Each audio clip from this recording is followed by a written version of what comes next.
Listen, life is a battlefield, and your mind is the most valuable piece of real estate you own. Yet here you are, letting someone take up residence in your head without any rent, without even a conversation. That's not just foolish, it's dangerous. If he's always in your mind without any communication, it means something. It means you're stuck in a loop, either fueled by your emotions, your ego, or your inability to take control of your own thoughts. Today I'm going to tell you why this happens and more importantly how to deal with it, because staying in that state is weak, and weakness has no place in a strong, purposeful life. And here's the reality. When someone occupies your thoughts constantly, it's because they've made an emotional imprint on you. Deep and undeniable. But let me tell you something. This imprint isn't some mystical connection or fate's grand design. It's psychological programming. It's the result of moments, interactions, and experiences that struck a nerve so deep in you that your mind refuses to let go. You've given this person a seat in the control room of your brain, and now they're pulling strings without even being aware of it. Think about it. Humans are emotional creatures first, and logical creatures second.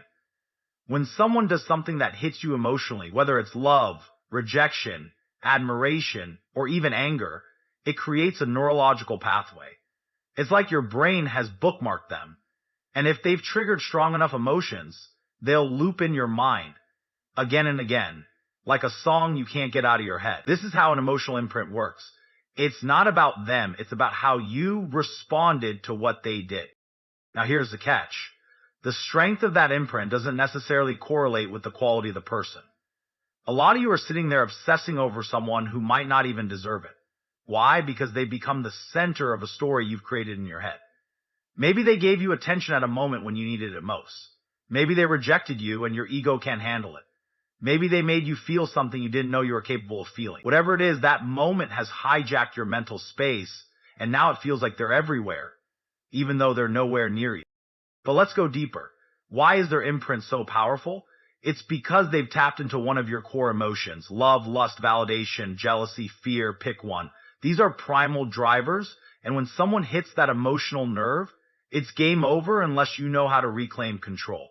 Your brain starts attaching meaning to their every word, every action, and even their absence. That's why you find yourself analyzing texts, replaying conversations, and imagining scenarios. You're building a narrative around them. And the more time you spend doing that, the deeper their imprint becomes. Here's the brutal truth. This imprint often has nothing to do with them and everything to do with you. They didn't magically cast a spell on you. They just happened to show up in your life at a moment when you were vulnerable to emotional impact. Maybe you were lonely. Maybe you were searching for meaning. Maybe you were at a low point and needed someone to lift you up. Whatever the reason, they filled a void you didn't even realize existed. And because of that, they became significant, not because they're special, but because you were open to being affected at that moment. And let me tell you, this is where most people mess up. Instead of stepping back and analyzing why this person has such a hold on them, they double down. They start romanticizing the connection, thinking it's fate or destiny. They convince themselves that this person is the answer to their problems, the key to their happiness. It's a lie, but it's a lie you tell yourself because it's easier than confronting the uncomfortable truth, that you're the one giving them power. You see, the mind craves patterns and familiarity. If someone made you feel something intense, your brain will keep revisiting that feeling, even if it's harmful. That's why people stay hung up on toxic relationships or unrequited love. It's not because those situations are good for them, it's because they're familiar. The emotional imprint creates a loop that feels impossible to break, and unless you're conscious of it, you'll stay stuck in that cycle, replaying the same thoughts over and over. And don't think for a second that this is all about love or attraction. Emotional imprints can come from any intense interaction. Maybe someone embarrassed you and you can't stop thinking about it. Maybe they rejected you and now you're obsessed with proving them wrong. Maybe they made you feel small and now you're fixated on them as the benchmark of what you need to overcome. Whatever it is, the imprint exists because they hit an emotional trigger that you haven't resolved. So what does this mean for you? It means that the power isn't in their hands, it's in yours. Their imprint only lasts as long as you let it. If you're constantly thinking about someone who isn't even in your life, it's because you've allowed their presence to linger in your mind unchecked. You've given them access to your thoughts, your emotions, your energy. And until you address the root of why they've made such an impact, that imprint will remain. This section sets up a powerful exploration of emotional imprints without concluding, allowing you to seamlessly transition to the next point or expand further. When someone stays in your mind without communication, it often boils down to one thing: unresolved connection. It's the ghost of unfinished business, lingering in your thoughts like a loose end you can't tie up. You replay conversations, revisit memories, and wonder about the what-ifs. That lack of closure eats away at you because humans are wired to seek resolution. Your mind doesn't like open loops. It craves an ending, whether good or bad. Ending. And when you don't get it, you spiral into endless speculation, imagining scenarios that may never happen. This unresolved connection can manifest in many ways. Maybe it's someone you cared about deeply, and the relationship ended without explanation.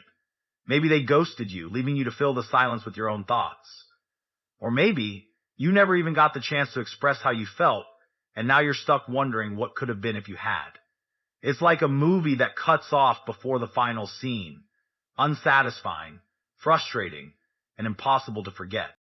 But let's be honest, this isn't just about the other person, it's also about you. Because unresolved connections don't just leave you thinking about the person, they expose parts of yourself you haven't dealt with. They shine a spotlight on your insecurities, your fears, and your need for validation. If you're obsessing over someone who isn't in your life, ask yourself why. What is it about them that keeps pulling you back? Is it love? Regret? Jealousy? Or is it the fear of being forgotten, of not being enough, of losing control? This is where people lose themselves. Instead of facing the discomfort of these unresolved emotions, they mask it with fantasies. They create elaborate stories about how things could have gone differently. They imagine scenarios where the person comes back, apologizes, and makes everything right. But these fantasies are a trap. They don't solve the problem. They prolong it. They keep you tethered to someone who isn't even present, wasting your energy on something that exists only in your head. And let's not ignore the ego's role in all this. Unresolved connections often strike at the core of your pride. Maybe someone walked away from you, and you can't stand the thought of being rejected. Maybe you were the one who left, and now you're questioning if you made the right decision. Either way, your ego hates uncertainty. It wants to be in control, to have the final word, to know that you were right or that you won. And when you don't get that closure, your ego keeps pushing the narrative, trying to rewrite the story in your favor. But here's the thing about unresolved connections. They're rarely about the person themselves. More often than not, they're about what that person represents. Maybe they symbolize a time in your life when things were simpler, happier, or more exciting.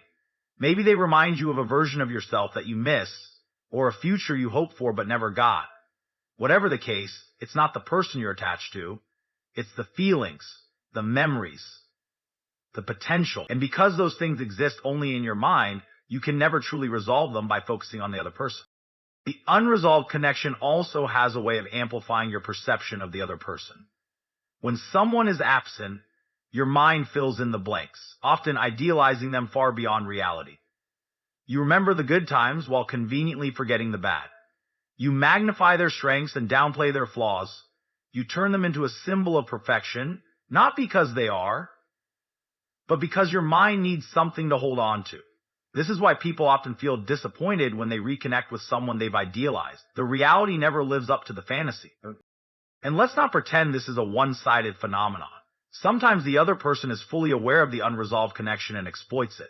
They know they have a hold on you, and they use that to their advantage, keeping you on the hook without ever giving you what you want. They might breadcrumb you, sending just enough signals to keep you engaged, but never enough to provide clarity. This keeps you in limbo, constantly wondering, constantly waiting. And as long as you allow it, you're giving them power over your thoughts and emotions. So, unresolved connections also thrive on timing. Maybe the timing wasn't right when you first met, and now you're stuck wondering if it ever will be. Maybe circumstances got in the way, a job, a move, a relationship, and you're left questioning what could have been if things had been different. But timing is just an excuse. It's a convenient way to avoid the truth. That if someone truly wanted to be in your life, they would be. Circumstances don't matter when there's real intent. And yet you cling to the unresolved connection because it feels safer than letting go. Letting go means accepting that some things will never be resolved. that some questions will never be answered. It means facing the reality that the other person may never think about you the way you think about them. That's a hard pill to swallow, and most people would rather stay in a state of longing than confront that truth. This expansion on unresolved connection digs into the emotional and psychological complexities behind the topic, offering a sharp, no-nonsense perspective without concluding, allowing for seamless continuation. What you're really dealing with isn't them, it's your idealized version of them. It's not about who they truly are, it's about who you've made them out to be in your head. This is the trap of idealization, and it's a dangerous one, because it keeps you chained to an illusion rather than letting you confront reality. Think about it. The human brain is a storyteller. When someone leaves a void, whether by absence, rejection, or simply silence, you fill it with a narrative. But that narrative isn't based on facts. It's based on your emotions, your desires, and your fears.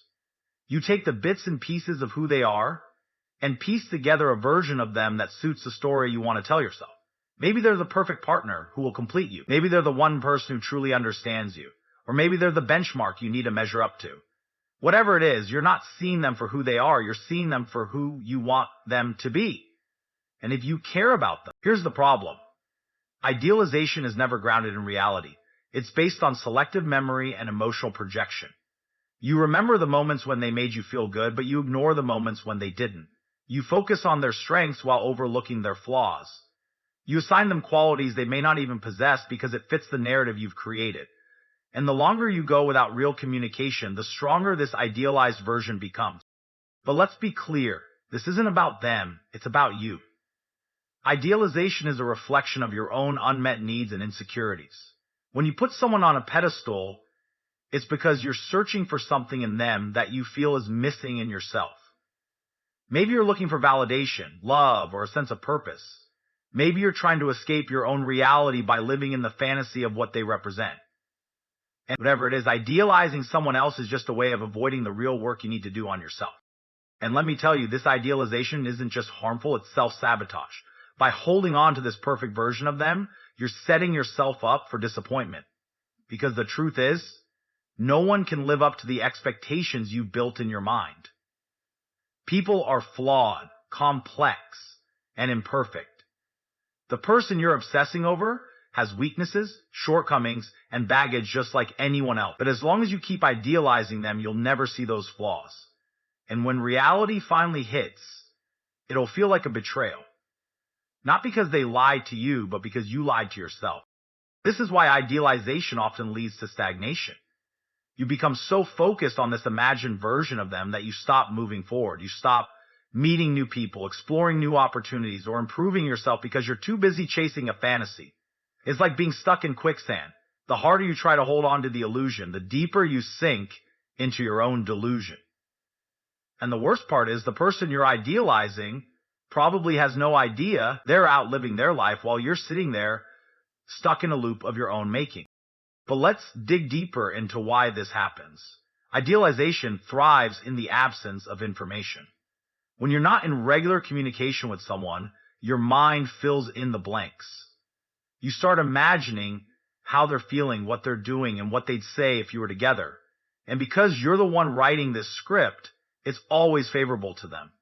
You assume they're thinking about you as much as you're thinking about them. Will you imagine they'd understand you perfectly or that they'd solve all your problems if only you were together? But these assumptions are just that, assumptions. They're not real. Idealization also feeds on time and distance. The more time that passes without contact, the more your mind romanticizes the connection. You start to view it as something rare, special, or even destined.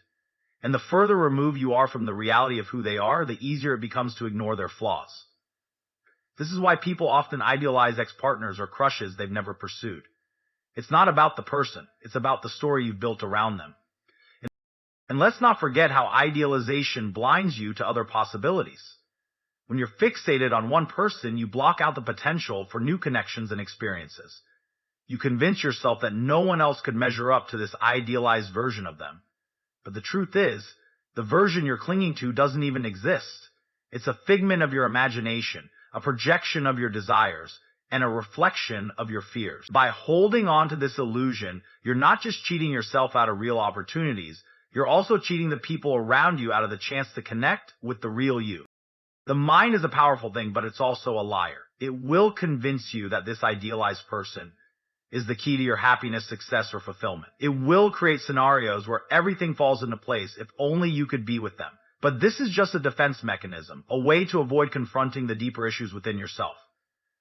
Because if you were truly fulfilled, confident, and at peace, you wouldn't need to idealize anyone. You'd see them for who they are, flaws and all, and decide whether they belong in your life based on reality, not fantasy. This section unpacks the concept of idealization in depth, analyzing its roots and psychological impact, while maintaining the raw, direct tone associated with Andrew Tate's style. It avoids any conclusion, leaving room for further elaboration. If he's always in your mind without any communication, the real issue isn't him, it's your lack of control over your focus. Your attention is your most valuable currency, and right now you're spending it on someone who isn't even present in your life. This isn't about love, connection, or destiny. It's about discipline. The inability to control where your focus goes is a sign of weakness. And weakness in your mind spills over into every part of your life. Think about it. Your mind is a machine. And like any machine, it runs on the input you give it. When you constantly let someone occupy your thoughts, you're feeding the machine with distractions instead of purpose. Every second you spend replaying old memories, analyzing their actions, or fantasizing about a connection that doesn't exist is a second you could have spent building something meaningful. You're not just wasting time, you're sabotaging your future. And here's the harsh truth, they don't even know they're in your head. While you're stuck thinking about them, they're out living their life, unbothered and unaware of the control you've handed over to them. That's the reality of letting your focus slip. It's not just unproductive, it's humiliating. You've essentially handed them the keys to your mental space, and they didn't even ask for it. This lack of focus isn't a small issue. It's a reflection of a larger problem. People who lack control over their focus are people who lack control over their lives. Your focus dictates your actions, your decisions, and ultimately, your success. If you're letting someone else dominate your thoughts, you're not in the driver's seat anymore. You've become a passenger in your own life, letting emotions, fantasies, and distractions steer the wheel. Now let's break it down. Why is your focus so easily hijacked? It's because most people don't train their minds. You've spent years letting your brain wander wherever it wants, feeding it with nonsense and distractions instead of sharpening it like a weapon. Discipline isn't just about hitting the gym or waking up early. It's about training your mind to focus on what matters. And if you can't do that, you'll always be a slave to your emotions and impulses. When someone takes up this much space in your mind, it's because you've allowed them to. Maybe they've triggered an emotional response, attraction, rejection, anger, or regret, and your mind is latched onto that feeling like a dog with a bone. Emotions are powerful, but they're not in charge unless you let them be. If you're constantly thinking about someone, it's because you've given your emotions the green light to dominate your thoughts instead of shutting them down and redirecting your energy. And let's be honest, part of the reason you let this happen is because it feels good. It's easier to fantasize about someone than it is to confront your own reality. Thinking about them gives you a false sense of connection, a way to escape the hard work of dealing with your own life. But that's exactly why it's so dangerous. Every moment you spend focus on them is a moment you're not spending on yourself. And if you're not focused on yourself, you're not improving. And if you're not improving, you're falling behind. Here's the brutal reality. Focus is a zero-sum game. You only have so much of it, and where you direct it determines your results. If your focus is on someone who isn't in your life, it's not on your goals, your growth, or your future. And that's a choice. A weak, self-sabotaging choice. You can't control what they do, think, or feel, but you can control where you direct your energy. And if you're wasting it on them, you're not just losing time, you're losing potential. You have to understand that focus isn't just about productivity. It's about power. The person who controls their focus controls their destiny. Every successful person you admire has mastered the art of focus. They don't waste time obsessing over people who don't matter. They don't let distractions hijack their mind. They channel every ounce of energy into their goals, their mission, and their purpose. See, that's what separates winners from losers. And if you're stuck thinking about someone who isn't even in your life, you're playing a losing game. Let's not pretend this is just about relationships either. The way you manage your focus in one area of your life reflects how you manage it in all areas. If you're letting your thoughts be controlled by someone else, you're probably letting other distractions run wild too. Social media, meaningless drama, procrastination. It's all connected. Regaining control over your focus isn't just about getting them out of your head. It's about taking back control of your life. Many times we put so much emphasis on one piece of paper and we forget that we have the ability to. But here's the thing. Focus is a skill, and like any skill, it can be trained. The first step is awareness, recognizing when your thoughts are drifting toward them and snapping yourself out of it. The second step is redirection. Instead of wasting mental energy on them, channel it into something that actually benefits you. Learn a skill, hit the gym, build your business. Do something that moves you forward. Because every time you choose focus over distraction, you're strengthening your mind and reclaiming your power. This isn't easy, but it's necessary. The world is full of people who let their focus be dictated by outside forces, emotions, other people, meaningless distractions. Don't be one of them. Decide what matters to you and direct every ounce of energy toward that. Because the truth is, where your focus goes, your life follows. This section dissects the concept of focus, its psychological implications, and its connection to personal growth and discipline, maintaining Andrew Tate's direct, commanding tone throughout. It leaves room for further elaboration without concluding.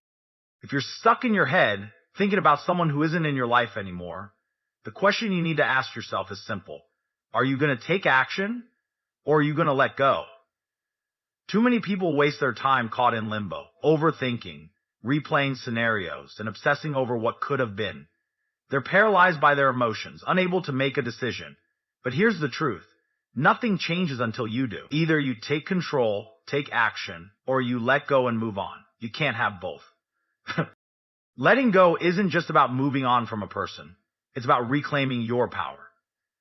It's about releasing the hold that this person, this situation, or these emotions have over you. Because the longer you stay stuck, the weaker you become. When you cling to something that isn't serving you, you're allowing it to control your life. Letting go isn't a sign of weakness, it's a sign of strength. It takes a strong individual to make the decision to cut ties with the past and refuse to let it dictate their future. But here's the kicker. Letting go isn't easy. It's a process, and it requires discipline. It means you have to confront the reality of the situation, not the fantasy you've built around it. It means facing the truth that sometimes people aren't meant to be in your life forever. They come, they go, and life moves on. You can't hold on to something that isn't coming back, no matter how much you wish it were different. And let's be real, most people don't want to let go. They'd rather stay attached to the fantasy. They'd rather keep that person on a pedestal, living in their mind rent-free, than face the discomfort of walking away and finding something real. They lie to themselves, telling themselves that they're just waiting or holding on. But all they're really doing is wasting time, keeping themselves stuck in a loop of longing and regret. If you're one of these people, ask yourself, what are you gaining from this? What's the payoff for holding on to something that isn't serving you? Sure, it feels good to fantasize. It feels good to think that maybe, just maybe, things will work out. But the reality is, the longer you stay stuck in this state, the more you're robbing yourself of your future. You're not just holding on to a person. You're holding on to your own stagnation. But if you choose to take action, that's when the magic happens. Action is what separates the winners from the losers. Action is what separates the people who live their lives to the fullest from those who sit on the sidelines, complaining and waiting for things to change. If you're always stuck in your head, obsessing over someone, you're not taking action. You're not making progress. You're not moving forward. And guess what? The world doesn't stop moving just because you're stuck. While you're sitting there trapped in the past, the world is moving ahead. And other people are stepping up, taking risks, and making things happen. Action means making the decision to stop waiting for someone else to make the first move. It means you decide what happens next. It means you take the reins of your life and steer it where you want it to go. Maybe that means confronting the person, having that tough conversation, and getting the closure you need. Maybe it means walking away without any explanation, cutting them off, and deciding that your peace of mind is more important than any lingering attachment. Whatever it is, action puts you in control. But action isn't just about moving towards someone. It's about moving toward yourself. It's about taking the steps to improve your life, to level up, to become the best version of yourself. If you're letting someone occupy your thoughts, it's time to redirect that energy. Invest that focus into your goals. Invest it into your health, your career, your relationships with people who actually value you. When you take action, you're not just moving on from someone, you're moving up in life. It's easy to sit there stuck in your emotions, fantasizing about what could have been. It's easy to convince yourself that you're waiting for the right moment, waiting for them to come around, waiting for something to change. But here's the reality. Waiting is a form of weakness. Waiting is a passive stance. And the world rewards action. The more you wait, the more you get left behind. The more you sit there, waiting for a call, waiting for a message, waiting for validation, the more time you waste on someone who isn't even in your life. So what's it going to be? Are you going to sit there and wait for something that isn't coming? Or are you going to take action and move forward? Are you going to keep replaying those old memories, clinging to an idealized version of someone who doesn't even care? Or are you going to invest that time and energy into building something real, something powerful, something that actually serves you? If you choose action, it means putting yourself first. It means choosing your growth, your peace, and your future over a past that no longer serves you. And trust me, this is where the winners are made. The people who get up, take control, and take action don't sit around lamenting their past mistakes or holding on to what isn't working. They move forward. They make decisions. They take risks. And they don't waste time on things they can't change. This section delves deeply into the choice between taking action or letting go, exploring the consequences of both paths with a focus on personal power, decision-making, and self-improvement, maintaining Andrew Tate's assertive and no-nonsense tone throughout. In conclusion, if he's always in your mind without any communication, it's not about him, it's about you. It's a sign of emotional attachment, idealization, and a lack of control over your focus. You're holding on to an illusion, wasting precious time on someone who isn't even engaging with you. The power lies in your hands. Take action or let go. Stop letting someone else control your mental space in your life. Channel your focus into what truly matters. Your goals, your growth, and your future. It's time to stop living in the past and start building a life that moves forward. Understood.